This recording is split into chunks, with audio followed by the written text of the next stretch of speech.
absolutely love Star Wars, and the idea of getting to fight the battle droids from the Clone Wars era is such a cool idea. Now, unfortunately, we can't do this realistically, but with visual effects, we can do anything. So that's what today is all about.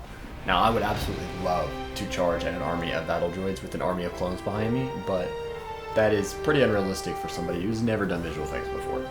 So today I'm going to start with just one, maybe two battle droids, and see what we can do with that. So I'm going to give myself 5 days to complete this assignment, and that works out perfectly because I have a 5-day weekend with the way my school schedule worked out, so this is going to work quite nicely. I'm going to keep my plan pretty simple. My idea is basically to have a Jedi go out into his backyard trying to enjoy his morning and get attacked by 2 droids. And I'm doing 2 because I want to kill each of them in a specific way. The first of which, I want to block the blaster bolt as I'm charging at it and then, slice it up. I don't actually know if I'll be able to slice it apart or not, but we'll see. I haven't done any editing. I haven't done any CGI or not, so we'll see. Now, to kill the other, that's going to be a surprise. So stay tuned for that one, because I think it'll turn out pretty cool. Doing all of this should help me prepare for my film that I'm making, which if you're a returning viewer, you've heard of it. If you're a new viewer, you're about to hear about it. I'm making a film called Echoes of the Fallen, and I haven't started yet, but it's a Star Wars film that I've had the idea for a while now, and I'm really deep into the pre-production right now, and I hope to start my actual filming very soon. But it's going to be a very cool experience, and I'm just using this project to practice lightsaber visual effects, sound effects, music choice, a whole array of stuff. Now, CGI probably won't be in Echoes, but CGI is something cool that I thought I would try, so it's kind of just getting thrown in with this project as well. On that note, my next video will probably be about green screen, which is also going to be important for Echoes of the Fallen. I need to be able to practice that now, because the hard part is really going to be making it realistic, like really look like I'm there or wherever I decide to put myself. So getting a head start on that now is the best choice. Anyways, back to this project. Now that I know what I'm going to be filming, I can shot list it and I can block out my choreography. Now for the blocking, that was kind of simple, and I kind of just did it in the moment. When I got outside, I kind of planned where I was going to go, liked the idea, and went with it. Now, as for shot listing, I tried to keep that pretty simple. I didn't do anything too complicated because, well, I don't know a whole lot of complicated shots, so I couldn't really if I wanted to, but I didn't want to try to learn new shots by experimenting with those, because today's experiment is about the CGI, so I kept those shots pretty simple. Anyways, now that I have the shot list and the blocking and what I'm going to film, it's time to actually go out and film it. Now for the filming and for my lightsaber, I'm going to be using a baselit lightsaber from N-Sabers. I got this one for free with my Darth Revan lightsaber, which it's kind of a very similar shape, but it's only a baselit. But it'll be fun to use, because I do think it's important to show that you can still make this kind of thing, even if you don't have a high quality NeoPixel or anything like that. So we're doing the baselit. If you want to get something like this or anything like that from N-Sabers, I do have an affiliate link and a discount code in the description below. But anyways, let's get to the actual filming of the project. I did end up using my sister as a stand-in for the droids, and that is going to help later kind of position, but also it helps me pick a camera angle that works best. So if I wanted to do it over the shoulder of the droid, looking at me, running at it, well, I can't really do that on the droid if I don't know where the droid's going to be at. So I used my sister as a reference. She's a little short, but she'll do. So now that we're done filming, the first thing I'm going to do is work on the droids, because it's probably going to take the most amount of time.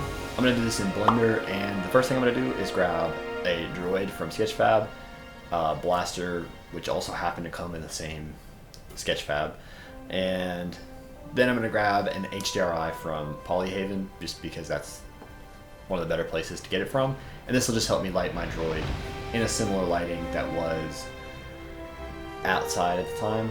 Now lighting did change up on me a little bit, and it became very cloudy when I started filming, So the lighting on the droid is probably going to be hard because in overcast it can look like there's no lighting, but there's only a little bit from a certain angle, and since I can't really pick up on lighting cues super well yet, it's going to be hard for me to like line it up on the droid, but we're going to do our best. Now I found this HDRI, which kind of has a cloudy, overcast look to it, so we're going to use this strictly for lighting and not for any like environmental stuff. So it doesn't really matter what's around, just the lighting. Now, the best way to animate my droids is probably going to be through Mixamo, which, if you don't know, is a website created by Adobe that basically lets you either use one of their own models and animate it, or upload your own model and it will rig the model, and then it will let you animate that model using the rig it generated. And you can download all kinds of animations off of that. Now, I ran into quite a few problems here.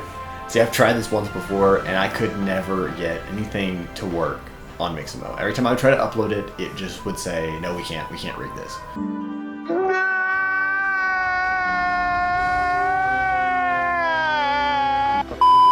And I was uploading with .fbx, which was the recommended from the video I'd watched on how to do it, because I couldn't get it to work and it still wouldn't work.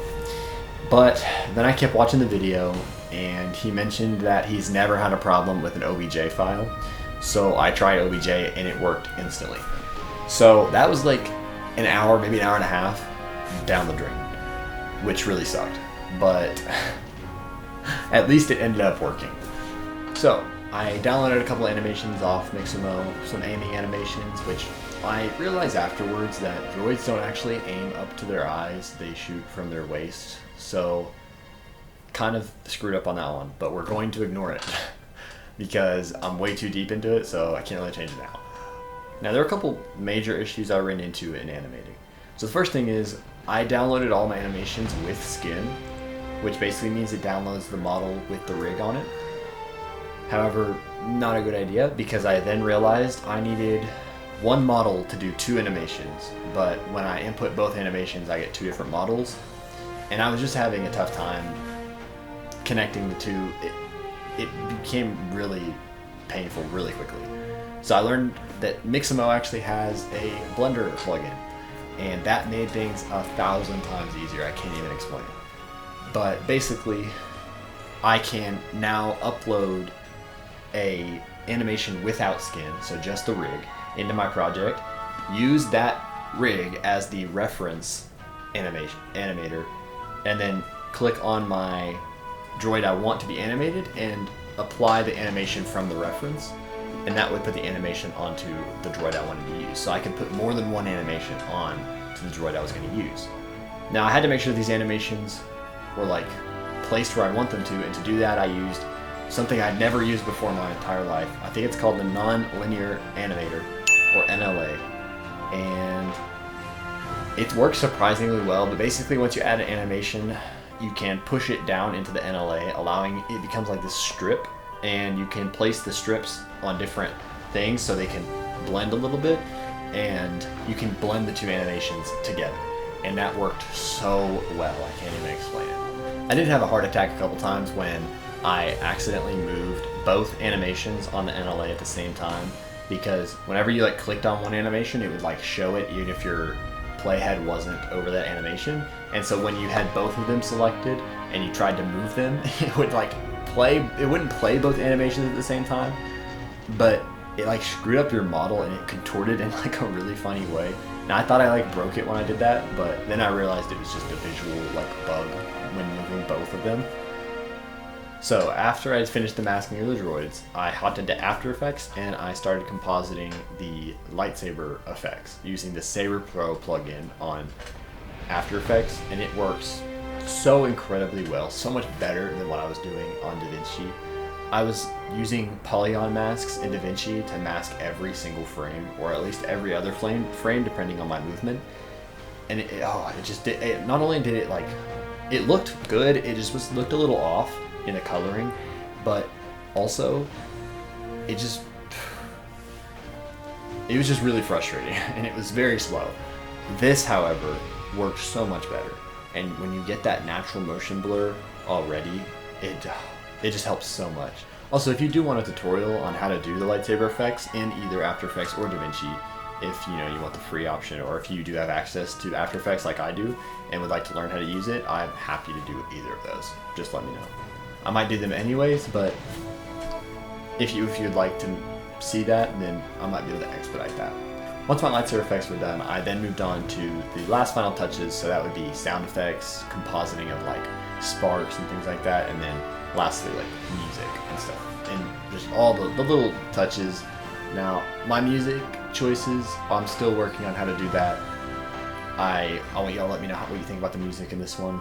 I think it's pretty good for the most part, but I struggle with finding good royalty-free music that works really well, and so that's something I'm working on as well. But yeah, so with all that being said, everything is all put together, and on day 5 I finally got it done, so we were pushing it. Let's take a look at the final product.